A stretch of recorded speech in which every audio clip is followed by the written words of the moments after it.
This is Anna Bevan Gravely with NCFREE, and I am joined by Senator Natalie Murdock from Senate District 20. Thanks so much for joining us. Thank you so much for having me. Yeah. Is there anything you'd like to share with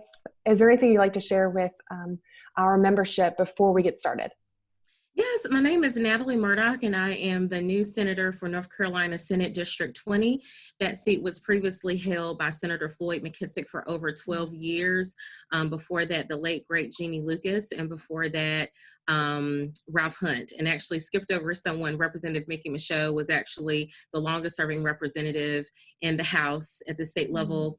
So he actually preceded me. And following a primary, I won the Democratic primary in Durham County. And after that, Senator Michaud resigned on the 31st of March. And I was sworn in immediately thereafter on April 1st after coming out with the primary with over 40% of the vote. So just want to share with everyone listening that I hear you and feel your pain. We are in the midst of COVID-19. I myself, and I'll talk a little bit more about that later, am a small business owner. I was in local government for a period of time, worked on some campaigns full time, and in 2017 launched my own consulting firm just to work with local governments and nonprofits. So I still do that work. And I was one of those 1099 employees, or still am. Recently gained another W-2 as a result of being a state employee, but just know the limitations of the services government provides if you are a 1099 employee or benefit from the gig economy. So that's something that I'm very aware of, and definitely see myself as an individual that particularly supports small business. Before that, I actually was an intern, worked for an economic development commission under the direction of Dale Carroll. He served as the deputy director for NC Commerce for some time under Secretary Keith Crisco. So have a lot of experience working with businesses of all different shapes and sizes. I believe they were relocating a Google data center to Lenore at the time that I was there as an intern. We also, with Google, had a creative competition where college students and community college students could participate in a competition, and made innovative items outside of water bottles. So I'm very pro entrepreneurship, very pro small business. Spent some time in Western North Carolina, and also in Black Mountain, North Carolina. When you drive on 40 and you see a sign that says that they are a certified entrepreneurial community, that was my project. So I'm very proud that that sign is still there. So worked on that project with a number of counties in Western North Carolina. Fast forward to that, have a very diverse background in local government, primarily in transportation planning. From there, moved over into marketing and consulting, as well as public affairs. Worked on the light rail project in the Orange-Durham area. From there, had the opportunity to work for Deborah Ross, who ran for U.S. Senate. And then after that, joined the Office of Attorney General Josh Stein, and had the opportunity to be his deputy director of communications. So did that work for some time. And from there, just wanted more flexibility to do more things in politics. And as a result of that, went on to launch my own firm, so my own consulting company. It is Murdock Anderson Consulting, and also was an elected official before my state Senate race. So before that, was a soil and water district supervisor. So also very passionate about agriculture issues, supporting our farmers. A lot of people don't know agriculture is actually the top industry, multi-billion-dollar industry right here in North Carolina. So also very concerned about our farmers that may be impacted by the current crisis. And a little bit more about Senate District 20, we encompass half of Durham County. So from downtown, southeast, west, so that we have the downtown district that is booming with business and restaurants. So I talk to a lot of those business owners quite frequently. It also includes the RTP. So we have North Carolina Central University, Duke University, as well as RTP. So a very diverse district that I'm very, very proud to serve. Brand new, sworn in on April 1st. And as a freshman, very proud of the fact that I served as a primary sponsor to our state COVID bill, and that was signed into law. Wow, that is Governor Cooper. Yeah, that is a lot to happen in your short-lived Senate career. This is a lot. Congratulations. Thank you.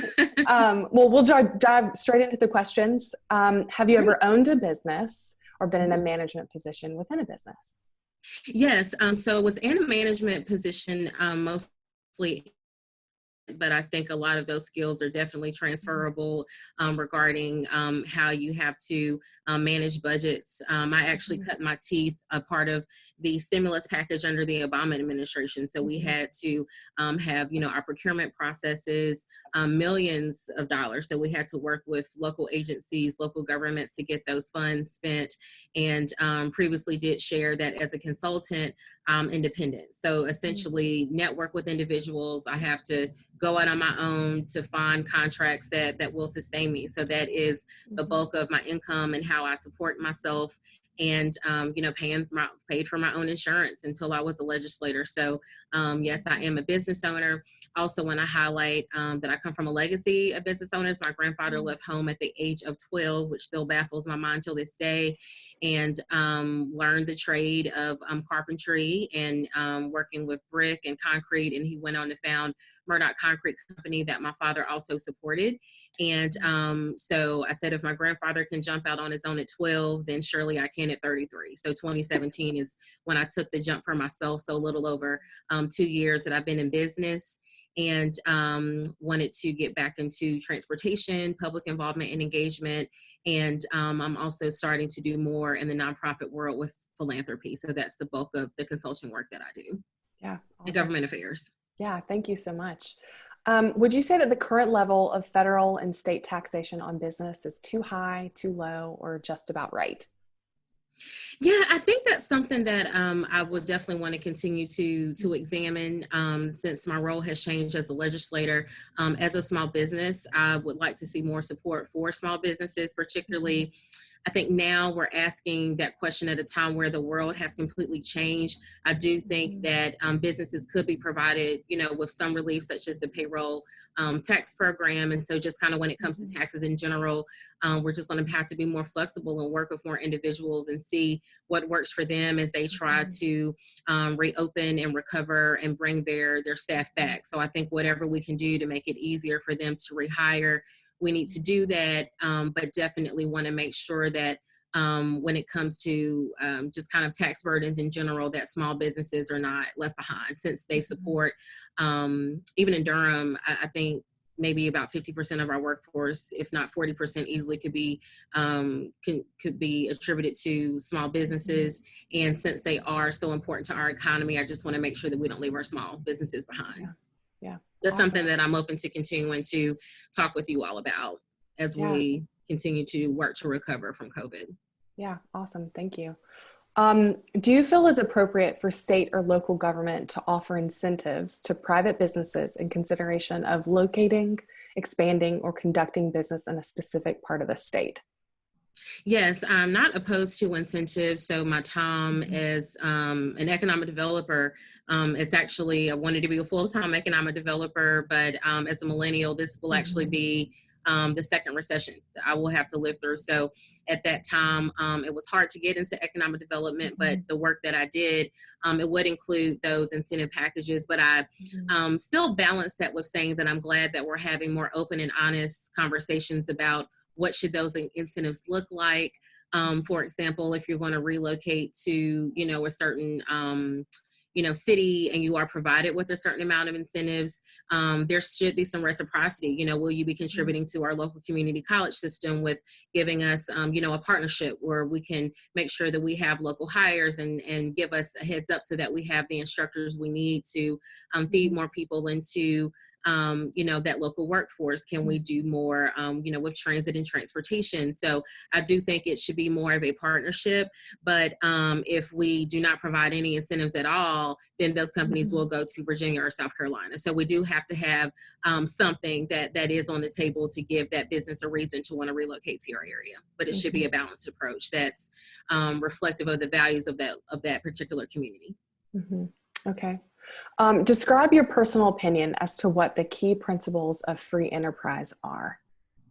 Yeah, I think the key principles of free enterprise, you have the word free. And so you should have the ability to say, if I want to have a specific job, or if I want to have the opportunity to, sell an item, that market forces will be at play, and making sure that you have a lot of competition, so that you can help to, keep prices somewhat stable. So to me, with free enterprise, it's about choice and having the opportunity to not have to do things a certain way. You do, have to avoid things like monopolies, but making sure that there is enough competition so that consumers do have a lot of options out there in the marketplace. Mm-hmm. Yeah. And this next question is super timely with everything that's going on a federal and state level with the coronavirus. And also, I think your background provides a really unique perspective. But in your opinion, what is the appropriate balance in the scope of federal and state regulatory requirements on business? And what, in your opinion, is the best way to balance the appropriate protections without impugning economic vitality? As you said, I think for decades we will talk about pre-COVID and post-COVID.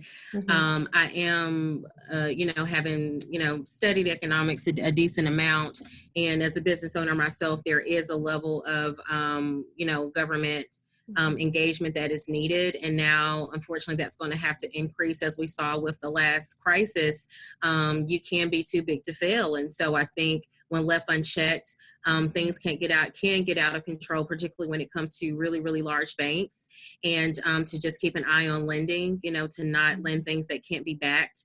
So all that's going to have to be examined, but particularly since we will, globally have, at a minimum economic recession that some economists are saying, we can bounce back in a year. Some are saying that it will be a multi-year recovery.